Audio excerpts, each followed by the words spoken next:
people love. You know who's the biggest fan of this hour, by the way? I've heard him say this. Who's that? Joe Starkey. Joe Starkey absolutely, positively loves you. You better watch what you're going to get into. You're going to be his new partner. You better watch. watch. To play golf with him. Yeah.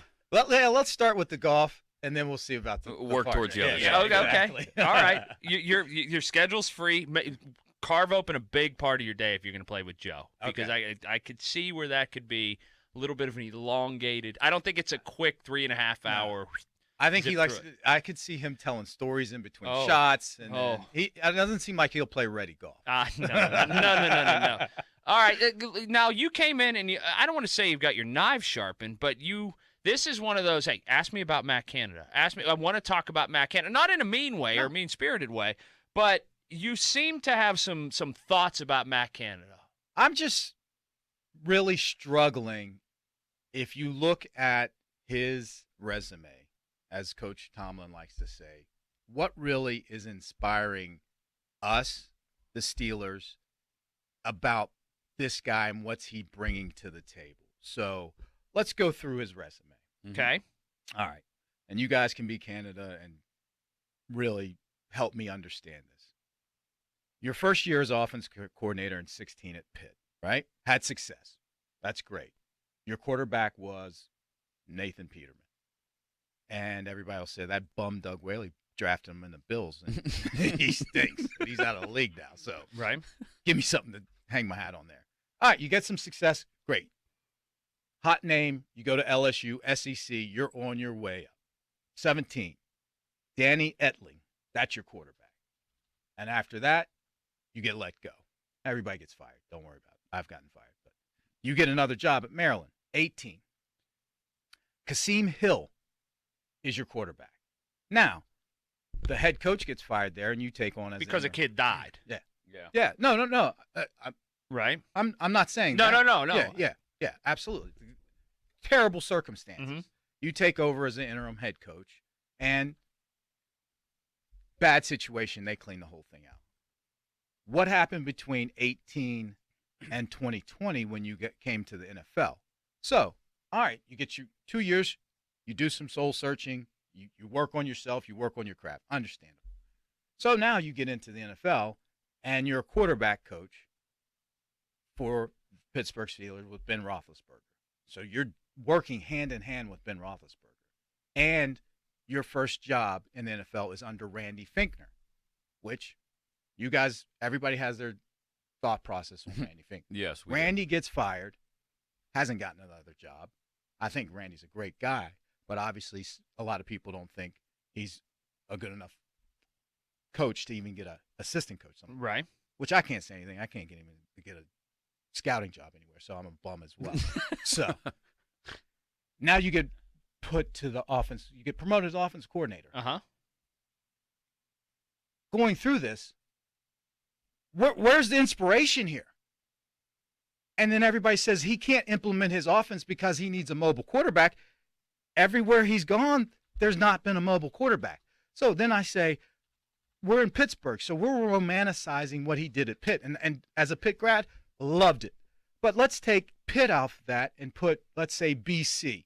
If he came from his 1 year that he was successful was at BC and the rest of the resume was the same, would we be still saying, well, Matt Canada can't do this, Matt Canada do that, blah, blah.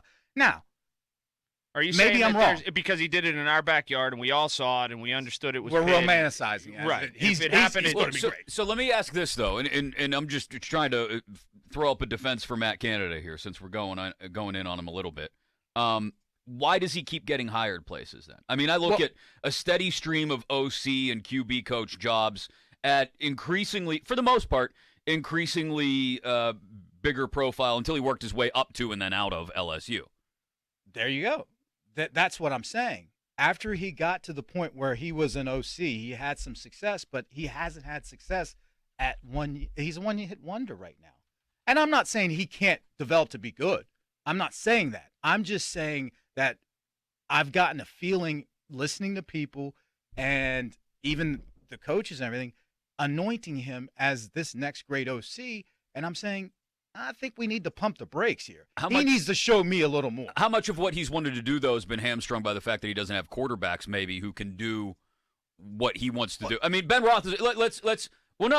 Stay with me. Okay. What can Ben Roethlisberger do now, right? Ben's got a very limited skill set. It succeeds at times, right, just based on pure talent, but he's very limited in what he can do. Matt Canada's not installing anything new or innovative with Ben Roethlisberger under center.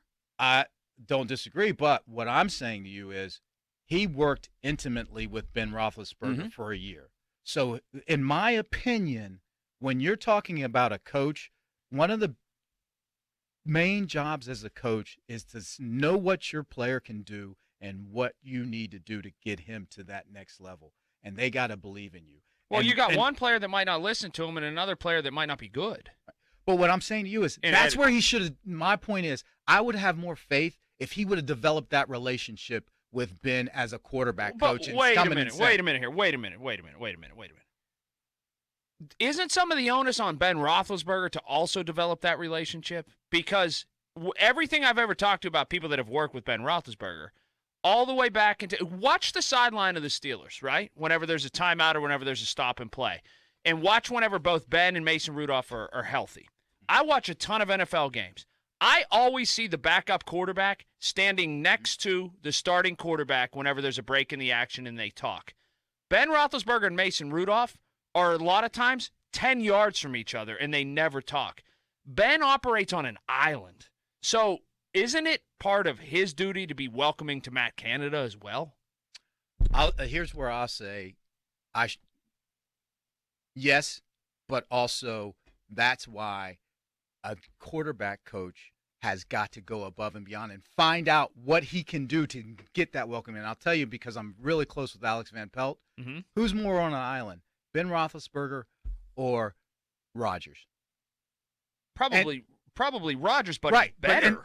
But no, I'm not talking about skill set. I'm talking about welcoming to other people and a coach. And Alex said, But Aaron he has Rodgers. his whisperer, though. He has Getsy as his whisperer. He has his guy. Before that, though, Aaron Rodgers and Alex says he made me a better coach because I couldn't go in there and say, this is what I want to do. I needed to get into Aaron Rodgers' head and his psyche and find out what I can do to make him better and make him more accepting to me. Maybe Ben's the problem. Maybe Ben running everything is the problem. Well, Well, then you're going into a whole different. Why hire Matt Canada if you're going to have a quarterback still run the show? Well, do we know this? And what I'm saying to you is, okay, now you're going into the deeper issue, and now you're going steps higher, not quarterback. You're talking organizational now. Oh yeah. Now that I'm not getting into that. I'm just talking about Canada. I'm starting there because I'm a firm believer that certain times you get coaches that just want to say, this is my way or not. Coaches are teachers. And if you got a teacher and your kid isn't performing well, what are you doing to help this kid perform better? And I'm not calling Ben a kid. And I hate when people call professionals kids. And I think this is why we have to wait. And this is why, we talked the other day, Doug, I don't know if you heard it or not, about, could it be one and done for Matt Canada as the OC in Pittsburgh? You have to see what he can do with other quarterbacks, aside from Ben, because I understand what you're saying. He should have created this relationship, right, with Ben. And I think we've seen this offense, little tweaks here and there that seem to be Canadizations of the offense, for lack of a better way to put it. A little boot here and there, a little QB waggle occasionally. And that, I think, tells me, hey, Ben, we're going to continue to do what you're most comfortable doing, but let's try a couple of these other little different things. Let's get under center occasionally and maybe play fake to the back, and then it's okay to turn your back on the line for just a second and then come around and make your read. And we've seen all of that. We've seen the two of them kind of marry their concepts together, and I think we've seen that they don't necessarily mesh as well as anybody would have predicted, and it's about moving on now and finding what works best. All right, so you're going to tell me, you're going to walk in, Coach Canada's going to say, okay, Kevin Colbert, I need this type of quarterback to run my system. Okay, we go out and get that quarterback. And guess what? What if Canada's system isn't that good? Then you fire him. But then you just set our organization back because we went out and got a quarterback specifically for you.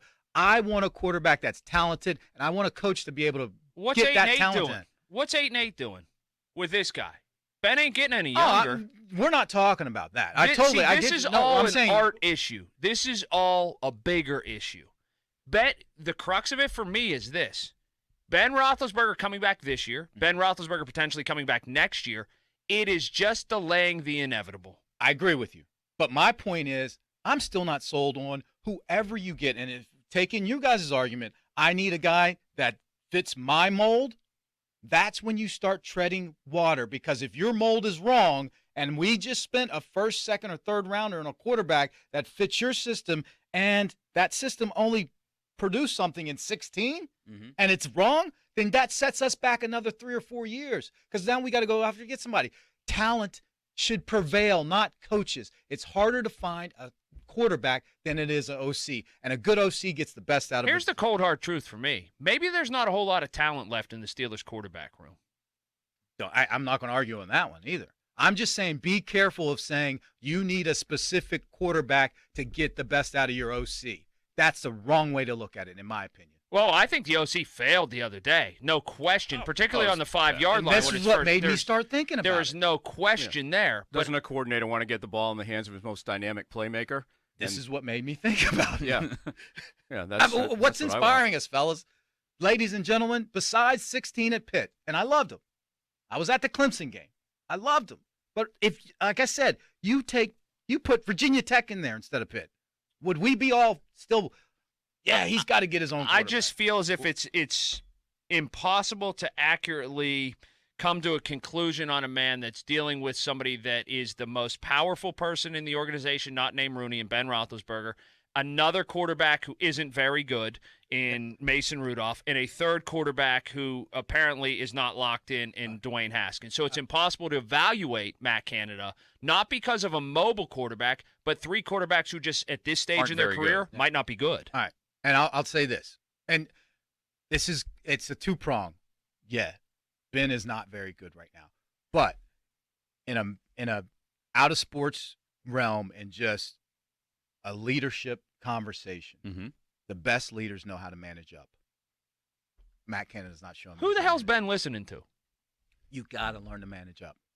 When you talk to your GM, your bosses, and you want to get something done, you got to learn how to manage up and be able to put it in a way that, hey, Ben, I know you like to do this.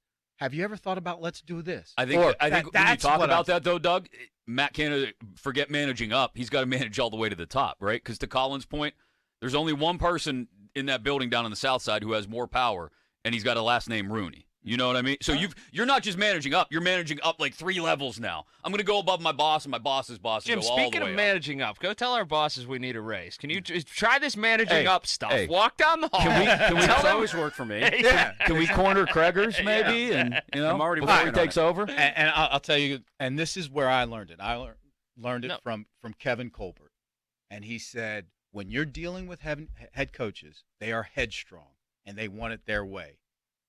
Make sure they think it's their idea. That's all I'm saying. What if they only win a couple playoff games in the course of a decade? Then They're still that's allowed when to be headstrong? that's when you got to manage up. You got to say, okay, coach, we've been doing it this way and it's not working. Let's try something. I know you like this and I know you like that, but here's a way to look at it that's pretty much on the same track, but puts another spin on it that might give us a different chance or a better chance. It's all about presentation. Again, just something for everybody to think about.